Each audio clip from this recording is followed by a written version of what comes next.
Hey, it's your guy Tyrrell back with the interviews. In today's video, we're going to briefly analyze the key tactical theme that created issues for Brighton prior to Declan Rice's dismissal and Arsenal's 1-1 draw. So in today's video, first we're going to look at Brighton's defensive shape, then we'll shift to the issues that they created for Arsenal in the midfield and in Arsenal's own third, and lastly we'll focus on why the center backs were significant to Arsenal's success prior to Declan Rice's dismissal. So when we break it all down and we do look at the board, we have Arsenal starting in a 4-3-3 once again, with Martinelli dropping to the bench for Trossard, who started on the left-hand side, and Brighton started in a 4-2-3-1 that dropped off into a 4-4-2, and at times it did look like a 4-2-4 out of possession, with the wide attacking players pushing forward to close down the Arsenal center backs. That's due to Arsenal once again shifting into a 3-2-5, with Timber inverting into that midfield zone with Thomas Partey, and Gabriel shifting out into a left center back role. So first, when we focus on Brighton's defensive approach and their shape out of possession, it was clear that they wanted to ensure that Arsenal's box midfield couldn't dominate the center of the pitch.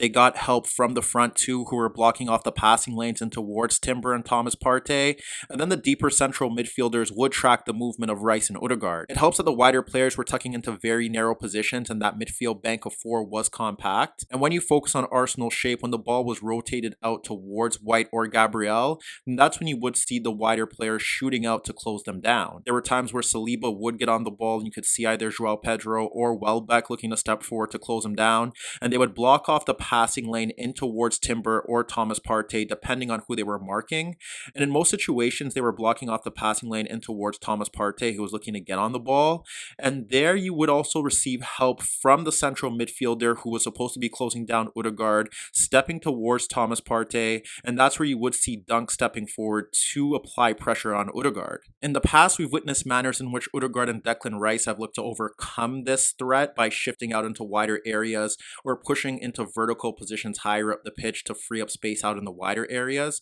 But when Odegaard shifted towards the touchline zone, you could see that his marker was stepping forward out and towards those areas to close him down. And with Rice, when he was looking to push forward in advanced positions or occupy the opposing side center back, that was when you would see the right central midfielder and the right attacking player tucking into narrow positions and blocking off the passing lane in towards Rice so that he couldn't receive it between the lines. If Rice was shifting a bit wider, then you would see his marker tracking his movement as well, like we saw with Odegaard. But there were times where you would simply see the wide attacking player on the Brighton right side blocking off the passing lane in towards Rice to ensure that he couldn't get the ball freely. In many scenarios, you would see Brighton freely allow the Arsenal center backs to circulate possession amongst each other, have a hexagonal shape around Timber and Thomas Partey, block off the passing lane in towards Declan Rice, and then have Odegaard being man-marked across the pitch as he did look to search for space to receive possession. You could look to examples where it's simply White or Gabriel getting on the ball, and then you'd see the wide attacking player closing them down, while the front two would simply sit on Timber and Thomas Partey to ensure they couldn't get on the ball. You can even look to Matoma or one of the front two looking to block off the passing lane towards Thomas Partey when the back three had the ball,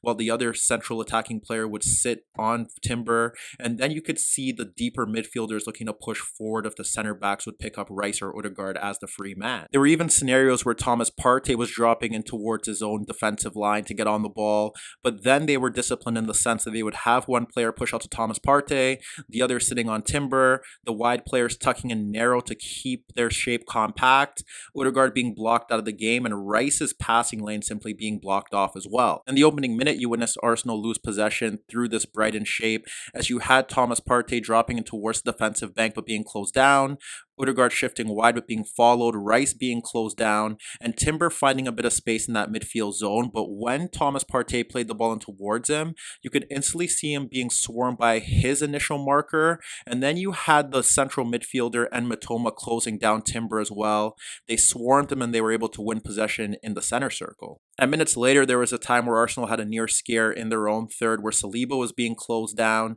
and he looked to play the ball towards White, who was being swarmed by Matoma, and the pass was a bit short, and that allowed the center forward to win the ball off White, and then Brighton were able to break forward in Arsenal's penalty area. Initially, you would think that Havertz would play a key role by dropping off deeper, but given Brighton's shape, they had a spare center back that could push onto Odegaard or Declan Rice if those two central midfielders did shift away from them to help Brighton press from the front and close down one of Thomas Partey or Timber. And in that situation, they could step to close down Havertz. But if Brighton were left in their base shape, Havertz would be up against both of the center backs, and the only way for him to have an impact and help Arsenal bypass that hexagonal shape would be for him to drop into that congested midfield zone and look to drag away one of the center backs or simply receive the ball freely and then look to shift the ball out towards wider areas. And there were a few occasions where you witnessed him do that and get the ball out towards Saka. You witnessed Odegaard dropping deeper and then looking to spin off his marker or simply break into the space between the center back and the fullback while Saka dropped deeper on the touchline,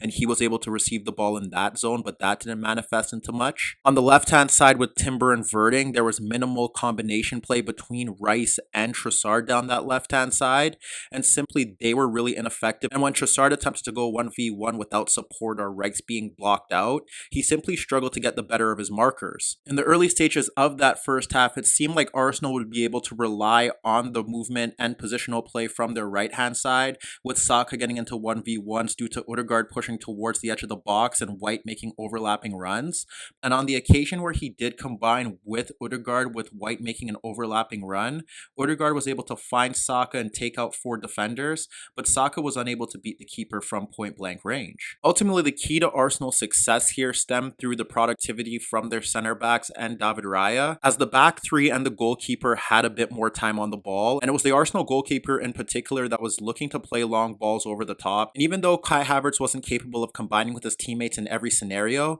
he did a very good job of serving as an outlet to help Arsenal bypass the Brighton defensive shape. Ultimately, when you break down Arsenal's best chances in that opening half, it stemmed through the goalkeeper or the wide center backs having a bit more time on the ball to switch it out towards the wide players in Trossard or Saka, and it was Saka in particular who was getting the better of the defending left back and getting into positions where he could run at the defending fullback and then have support from Odegaard on the overlap, or simply run at the defending fullback and look to get himself into legitimate goal scoring positions. If you look to examples, you could see the time where the Arsenal goalkeeper switched the ball out towards Saka and he was able to brush off the fullback and then break in towards the penalty area, where you could see Havertz breaking freely towards the 6-yard box for a simple tap in, but Saka's final delivery was unsuccessful and it rolled towards the goalkeeper. Or simply Saka receiving a switch out from Saliba in that right touchline zone, breaking towards the penalty area, evading a few challenges in tight spaces, and then looking to pull the ball back towards Havertz. In that situation, even in that situation, the final execution for Havertz was poor and it disrupted Arsenal's attacking play. On the left-hand side, Declan Rice's forward movement between the fullback and the center back dragged away markers,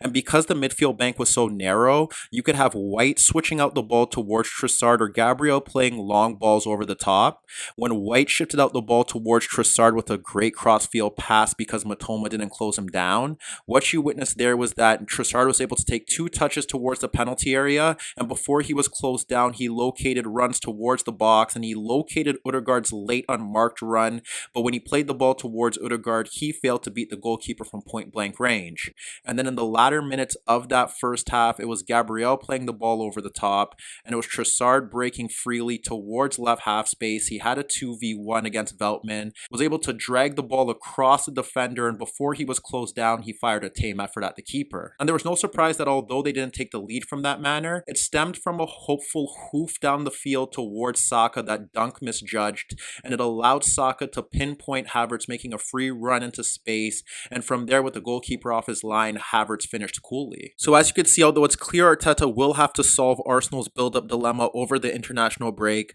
once again he had a clear solution to the issues Arsenal were encountering when they were 11v11 prior to Declan Rice's dismissal.